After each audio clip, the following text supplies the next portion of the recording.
La Virgen de la Tosquera. Silvia vivía sola en su propio departamento alquilado, con una planta de marihuana de 1,5 metros en el patio y una habitación enorme con el colchón en el piso. Tenía su propia oficina en el Ministerio de Educación, un sueldo.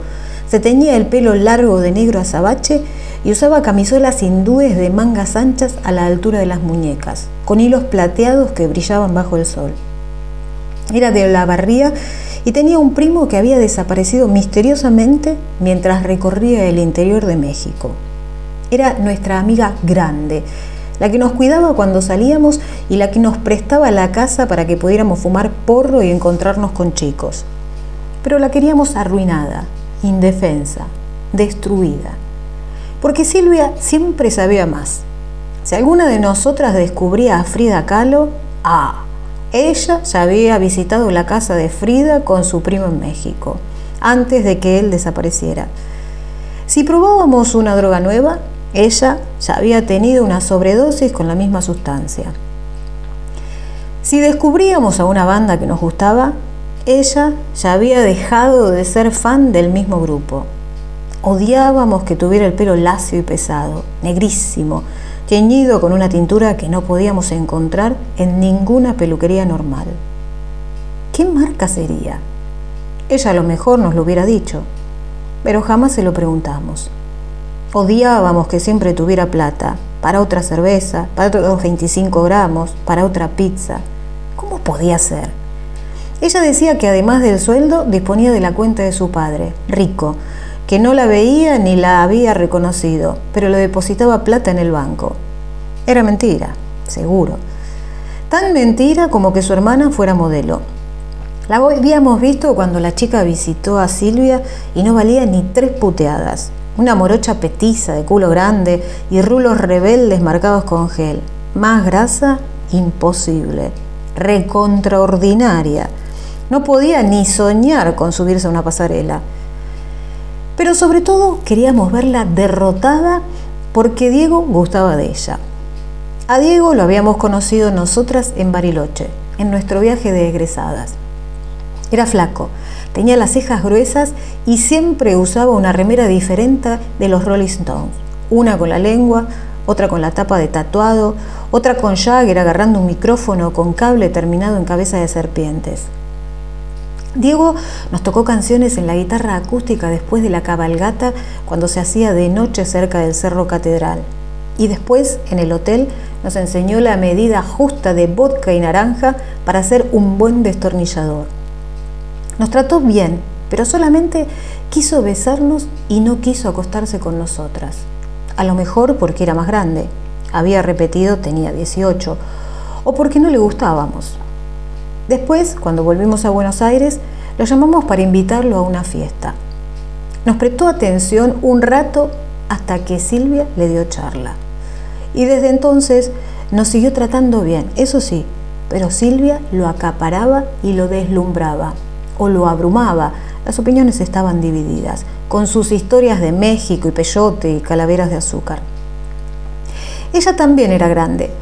Hacía 2 años que había terminado la secundaria.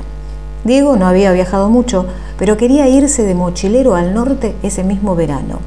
Silvia ya había hecho ese recorrido, claro, y le daba consejos. Le decía que la llamara para recomendarle hoteles baratos y casas de familia que daban alojamiento. Y él se creía todo, a pesar de que Silvia no tenía ni una sola foto, ni una, para probar que ese viaje o cualquiera de los otros, era muy viajada, había sido real. Ella fue la que apareció con la idea de las tosqueras ese verano y tuvimos que concederle. Fue una muy buena idea. Silvia odiaba las piletas públicas y las de club, hasta las de las quintas o casas de fin de semana. Decía que el agua no era fresca, que la sentía estancada. Como el río más cercano estaba contaminado, ella no tenía dónde nadar. A nosotros nos parecía, ¿quién se cree que Silvia? Como si hubiera nacido en una playa del sur de Francia. Pero Diego escuchó la explicación de por qué quería agua fresca y estuvo totalmente de acuerdo. Hablaron un poco de mares y cascadas y arroyitos hasta que Silvia mencionó las tosqueras. Alguien en el trabajo Le había dicho que podía encontrar un montón en la ruta para el sur y que la gente apenas las usaba para bañarse porque les daban miedo. Se decían que eran peligrosas. Ahí mismo propuso que fuéramos al siguiente fin de semana y nosotras aceptamos de inmediato porque sabíamos que Diego iba a decir que sí y no queríamos que fueran los dos solos. A lo mejor si veía el feo cuerpo que tenía ella, unas piernas bien macetonas, Silvia decía que porque había jugado al hockey de chica, pero la mitad de nosotras habíamos jugado al hockey y ninguna tenía esos jamones, el culo chato y las caderas anchas. Por eso le quedaban tan mal los jeans. Si veía esos defectos, más los pelos que nunca se depilaba bien, a lo mejor no se podían sacar de la raíz, ella era muy morocha. A lo mejor Diego dejaba de gustar de Silvia y de una buena vez se fijaba en nosotras. Ella averiguó un poco y dijo que teníamos que ir a la Tosquera de la Virgen, que era la mejor, la más limpia. También era la más grande, la más honda y la más peligrosa de todas las tosqueras.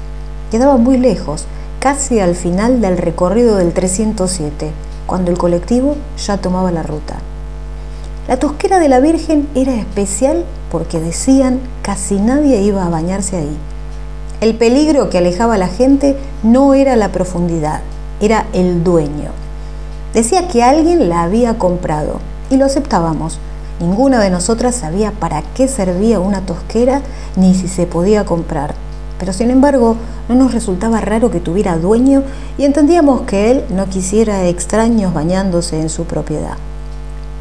Según contaban, cuando había intrusos, el dueño aparecía por detrás de una loma en su camioneta y les disparaba. A veces también les soltaba sus perros. Había decorado su tosquera privada con un altar gigante, una gruta para la Virgen, en uno de los lados del piletón principal. Se podía llegar rodeando la tosquera por un camino de tierra del lado derecho, un camino que empezaba en una entrada improvisada cerca de la ruta, marcada por un angosto arco de hierro. Del otro lado estaba la loma desde la que podía asomarse la camioneta. El agua frente a la Virgen estaba quietísima, negra. De este lado, una playita de tierra arcillosa. Fuimos todos los sábados de ese enero. El calor era tormentoso y el agua estaba tan fría, era como sumergirse en un milagro. Hasta nos olvidamos un poco de Diego y Silvia.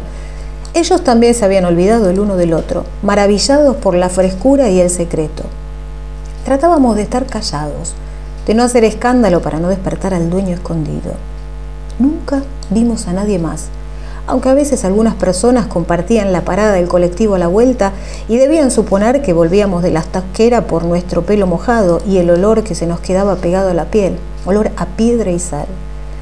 Una vez el colectivero nos dijo algo extraño, que tuviéramos cuidado con los perros sueltos, medio salvajes. Nos dio un escalofrío, pero el siguiente fin de semana estuvimos tan solos como siempre. No escuchamos ni siquiera un ladrido lejano. Y podíamos ver que Diego empezaba a mirar con interés nuestros muslos dorados, nuestros tobillos finos, los vientres chatos. Igual seguía más cercano a Silvia y todavía parecía fascinado, aunque ya se había dado cuenta de que nosotras éramos mucho, mucho más lindas. El problema era que los dos nadaban muy bien. Y aunque jugaban con nosotras en el agua y nos enseñaban algunas cosas, a veces se aburrían y se alejaban nadando rápido, con precisión. Era imposible alcanzarlos. La tosquera era enorme de verdad. Nosotras, cerca de la orilla, veíamos sus dos cabezas oscuras flotando sobre la superficie y veíamos sus labios moverse, pero no teníamos idea de lo que se decían. Se reían mucho, eso sí, y Silvia tenía una risa escandalosa. Teníamos que retarla para que bajara la voz. Los dos parecían tan contentos. Sabíamos que se iban a acordar dentro de muy poco de lo mucho que se gustaban, que la frescura del verano cerca de la ruta era algo pasajero. Teníamos que detenerlos. Nosotras habíamos encontrado a Diego. Ella no podía quedarse con todo. Diego estaba cada día mejor. La primera vez que se sacó la remera descubrimos que tenía la espalda ancha, los hombros caídos y fuertes y un color arena en la espalda justo sobre el pantalón, que era sencillamente hermoso. Nos enseñó a armar una tuquera para el porro con la cajita de fósforos y nos cuidaba para que no nos metiéramos al agua relocas, por si nos ahogábamos drogadas. Nos ripiaba discos de las bandas que creía teníamos que conocer y después nos tomaba examen.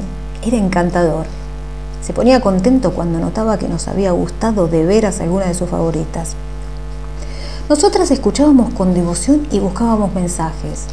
¿Nos querría decir algo? Por las dudas, hasta traducíamos las canciones que estaban en inglés usando el diccionario. Nos las leían por teléfono y debatíamos. Éramos muy confusos. Había decenas de mensajes cruzados. Toda especulación se cortó en seco, como si nos hubiera pasado un cuchillo helado por la columna vertebral cuando nos enteramos de que Silvia y Diego se habían puesto de novios. ¿Cuándo? ¿Cómo? Ellos eran grandes, no tenían por qué estar en casa temprano. Silvia tenía su propio departamento. ¡Qué estúpidas! Aplicarle a ellos nuestras limitaciones de pendejas. Y eso que nos escapábamos bastante, pero igual nos controlaban con horarios, celular y padres que se conocían entre sí y nos llevaban hasta los lugares, boliches, casas de amigas, casas nuestras, club, en auto. Los detalles los tuvimos pronto y no eran demasiado espectaculares. Se veían al margen de nosotras desde hacía un tiempo. De noche, en efecto, pero a veces él la pasaba a buscar por el ministerio y se iban a tomar algo. Y otras se quedaban a dormir juntos en su departamento. Seguro fumaban el porro de la planta de Silvia en la cama después de coger. Algunas de nosotras no habíamos cogido a los 17 años. Un espanto. Chupar pijas, sí, ya sabíamos hacerlo muy bien, pero coger, algunas, no todas. Nos dio un odio terrible. Queríamos a Diego para nosotras. No queríamos que fuera nuestro novio, queríamos nomás que nos cogiera, que nos enseñara cómo nos enseñaba sobre el rock and roll, preparar tragos y nadar mariposa. De todas, la más obsesionada era Natalia. Ella era virgen todavía. Decía que quería guardarse para uno que valiera la pena. Y Diego valía la pena. Cuando se le metía algo en la cabeza, era muy difícil que diera marcha atrás. Una vez se había tomado 20 pastillas de su mamá cuando le prohibieron ir al boliche por una semana. Las notas del colegio eran un desastre. La dejaron seguir yendo, pero la mandaron al psicólogo. Natalia faltaba y se gastaba la plata de las sesiones en sus cosas. Con Diego quería algo especial.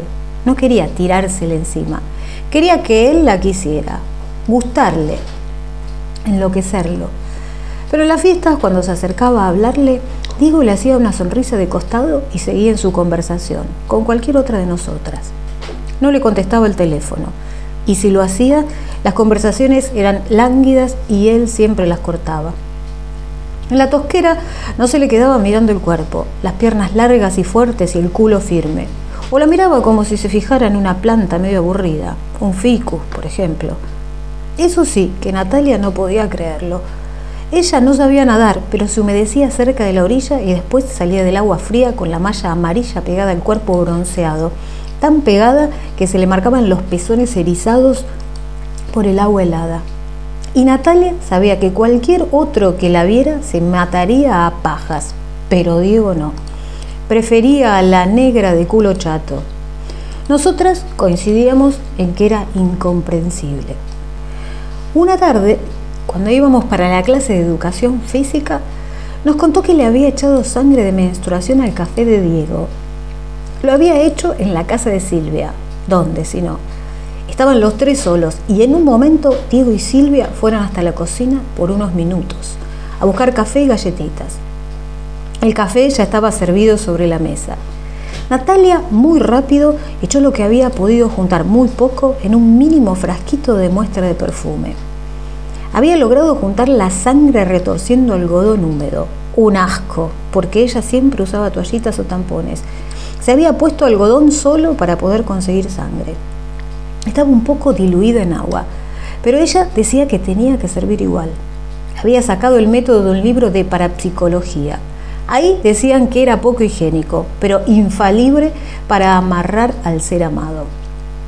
No funcionó. Una semana después de que Diego tomara la sangre de Natalia, la propia Silvia nos contó que estaban de novios, que era oficial. La siguiente vez que los vimos, no paraban de besuquearse.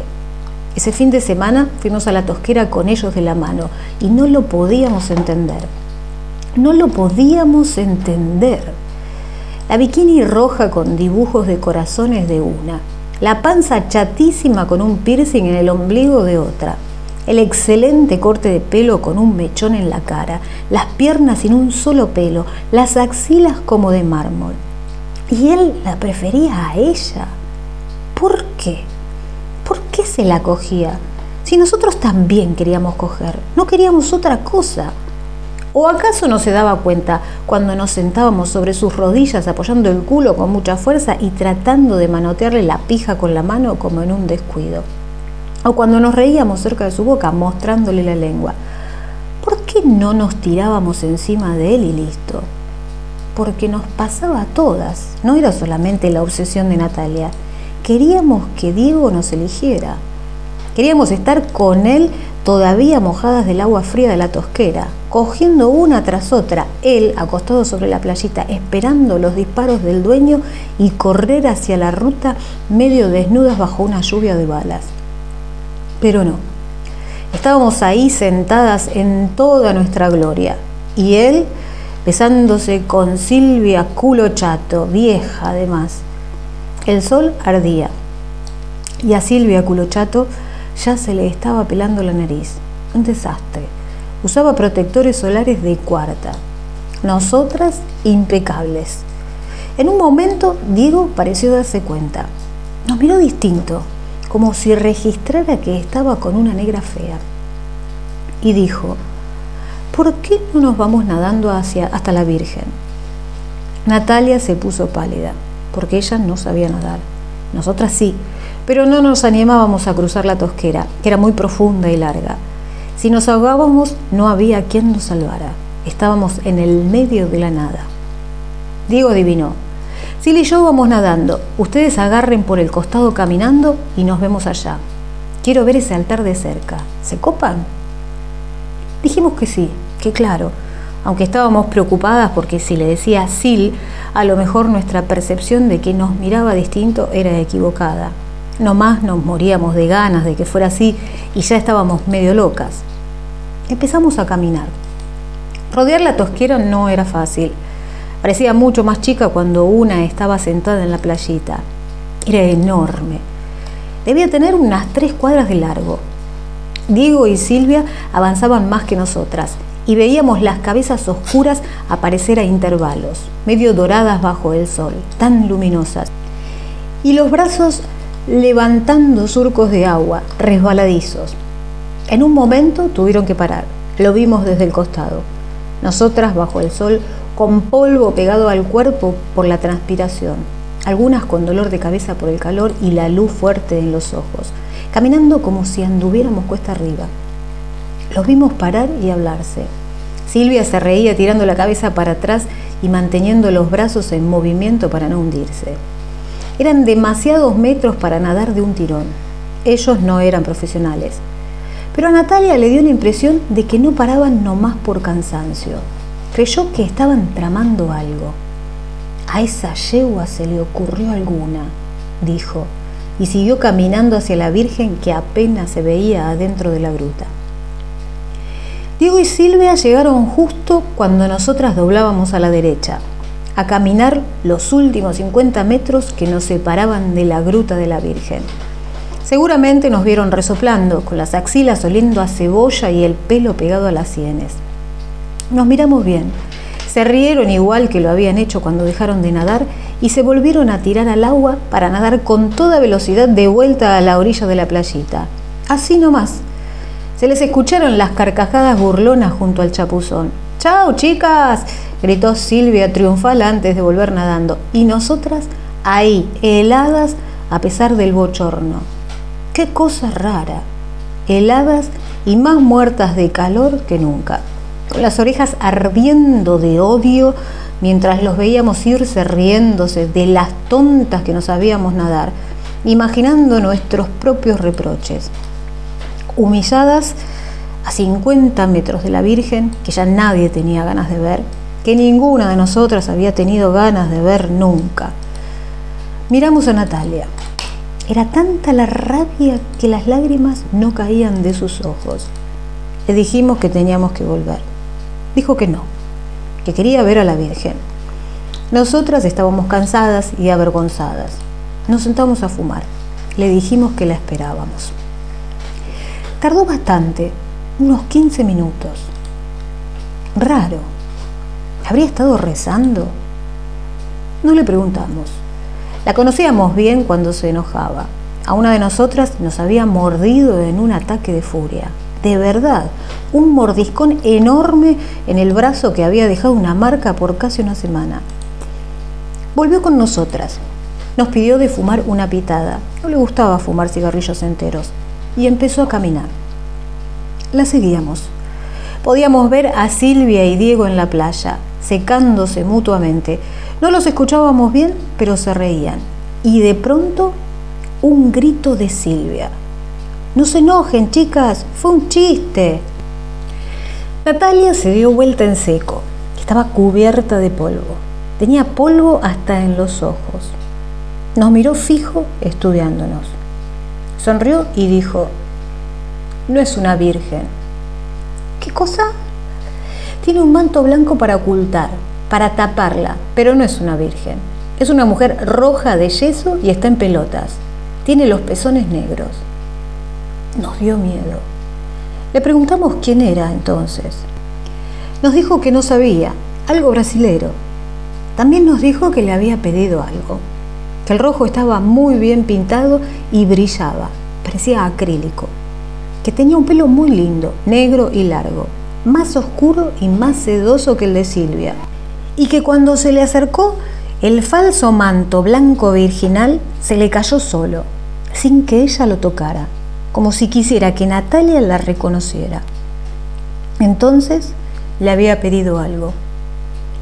No le contestamos nada. A veces hacía cosas así de locas, como lo de la menstruación en el café. Después se le pasaba. Llegamos de muy mal humor a la playita, y aunque Silvia y Diego trataron de hacernos reír, no hubo manera. Vimos cómo les entraba la culpa. Pidieron perdón y disculpas. Admitieron que había sido una broma de mal gusto, pesada, diseñada para avergonzarlos. Mala leche, despreciativa. Sacaron de la heladerita que siempre llevábamos a la tosquera una cerveza bien fresca, y cuando Diego la destapó con su abridor llavero, escuchamos el primer resoplido. Fue tan alto, claro y fuerte que pareció venir de muy cerca. Pero Silvia se paró y señaló con el dedo la loma por donde aparecía el dueño. Había un perro negro, aunque lo primero que Diego dijo fue: «es un caballo». Ni bien terminó la palabra, el perro ladró, y el ladrido llenó la tarde, y nosotras juramos que hizo temblar un poco la superficie del agua de la tosquera. Era grande como un potrillo, completamente negro, y se notaba que estaba dispuesto a bajar la loma. Pero no era el único. El primer resoplido había llegado de detrás de nosotros, del fondo de la playa. Allá, muy cerca, caminaban 3 perros potrillos babosos. Sus costados subían y bajaban. Se les notaban las costillas, estaban flacos. Estos no eran los perros del dueño, pensamos. Eran los perros de los que habían hablado el colectivero, salvajes y peligrosos. Diego les hizo shh para amansarlos. Y Silvia dijo: «no hay que mostrarles que estamos asustados». Y entonces Natalia, enojada, llorando por fin, les gritó: «¡soberbios de mierda! Vos sos una negra culo chato, vos un pelotudo, y ellos son mis perros». Había uno a 5 metros de Silvia. Diego ni le prestó atención a Natalia. Se puso delante de su novia para protegerla, pero entonces apareció otro perro detrás de él y 2 más chicos que bajaron corriendo, ladrando la lomita por la que no se asomaba el dueño. Y de repente empezaron los rugidos de hambre o de odio. No sabíamos. Lo que sí sabíamos, de lo que nos dimos cuenta porque era tan obvio, era de que los perros ni nos miraban. a ninguna de nosotras. No nos prestaban atención, como si no existiéramos, como si ahí, junto a la tosquera, solo estuvieran Silvia y Diego. Natalia se puso una remera y una pollera. Nos susurró que nos vistiéramos también y después nos agarró de las manos. Caminó hasta la entrada de hierro tipo arco que daba a la ruta y recién ahí empezó a correr hasta la parada del 307 y nosotras detrás de ella. Si pensamos en buscar ayuda, no lo dijimos. Si pensamos en volver, tampoco lo dijimos. Cuando escuchamos los gritos de Silvia y Diego desde la ruta, rezamos secretamente para que no parara ningún auto y también los escuchara. A veces, como éramos tan jóvenes y lindas, nos ofrecían llevarnos gratis hasta la ciudad. Llegó el 307 y subimos con tranquilidad para no levantar sospechas. El chofer nos preguntó cómo andábamos y le dijimos bien, bárbaro, todo tranquilo, todo tranquilo. Mariana Enríquez.